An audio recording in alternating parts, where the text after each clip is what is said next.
കണ്ണിനും മനസ്സിനും കുളിർമയായി പാലക്കാട് നാഗലശ്ശേരി പഞ്ചായത്തിലെ മാങ്ങാട്ടുകുളം. ശോചനീയാവസ്ഥ നേരിട്ട കുളം 1 കോടി രൂപ ചിലവഴിച്ചാണ് നവീകരിച്ചത്. കുളത്തിൽ നീന്താനും ഉല്ലസിക്കാനും ദൂരസ്ഥലങ്ങളിൽ നിന്നും ആളുകൾ എത്തുന്നുണ്ട്. ശോചനീയാവസ്ഥ നേരിട്ട് നാശത്തിന്റെ വക്കിലെത്തിയ നാഗലശ്ശേരി മാങ്ങാട്ടുകുളം നവീകരണം കഴിഞ്ഞതോടെ നാടിന്റെ പ്രധാന ആകർഷണ കേന്ദ്രമാവുകയാണ്. ദൂരസ്ഥലങ്ങളിൽ നിന്നടക്കം ആളുകൾ കുളം കാണുവാനും നീന്താനും ഉല്ലസിക്കുവാനുമായി ഇവിടെ എത്തുന്നുണ്ട്. വർണ്ണക്കാഴ്ചകളുമായി സ്ഥിതി ചെയ്യുന്ന കുളത്തിലെ തെളിമയുള്ള ജലം കണ്ണിനും മനസ്സിനും കുളിർമ നൽകുന്നുണ്ട്. 2023-24 വർഷത്തെ സംസ്ഥാന ബജറ്റിൽ ഉൾപ്പെടുത്തി 1 കോടി രൂപ വിനിയോഗിച്ചാണ് മാങ്ങാട്ടുകുളം നവീകരിച്ചത്. തൃത്താലയുടെ സമഗ്ര വികസനത്തിന് മന്ത്രി MP രാജേഷ് ആവിഷ്കരിച്ച സുസ്ഥിര തൃത്താലയുടെ ഭാഗമായാണ് കുളം നവീകരിച്ചത്.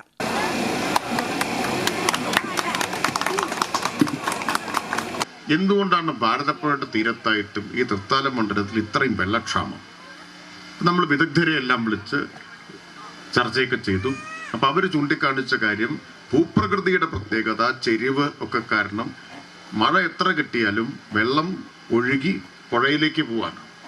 ഭൂമിക്കടിയിലേക്ക് വെള്ളം ഇറങ്ങുന്നില്ല. അതുകൊണ്ടാണ് തൃത്താല ഭൂഗർഭ ജലവിധാനത്തിൽ സെമി ക്രിട്ടിക്കലായ ഒരു ബ്ലോക്കായിട്ട് മാറിയത്. ഭൂമിക്കടിയിൽ വെള്ളം എത്തുന്നില്ല. ഇങ്ങനെ പോയ കുറച്ചു കാലം കഴിയുമ്പോൾ തരിശായിട്ട് മാറും. പണ്ട് വലിയ കൃഷി ഉണ്ടായിരുന്ന സ്ഥലമാണല്ലോ. കൃഷി ചെയ്യാൻ തന്നെ പറ്റാത്ത നിലയിലെത്തും എന്ന് പലരും ചൂണ്ടിക്കാണിച്ചു.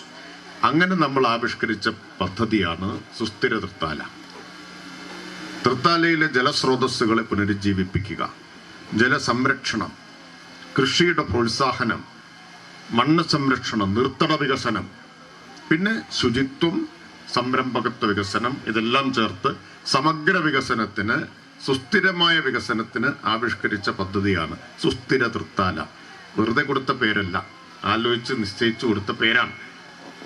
1 ഏക്കറിലധികം സ്ഥലത്ത് വിശാലമായി കിടക്കുന്ന ഈ ജലസ്രോതസ് പ്രദേശത്തെ ജലദൗർലഭ്യം ഒരു പരിധിവരെ കുറയ്ക്കുന്നതിനും ജലവിധാനം ഉയർത്തുന്നതിനും ചെറുചാൽപ്പുറം പാടശേഖരത്തിലെ 25 ഹെക്ടറോളം സ്ഥലത്തേക്ക് നെൽകൃഷിക്കും പൊതുജനങ്ങൾക്ക് കുളിക്കാനും മറ്റും സഹായകരമാണ്.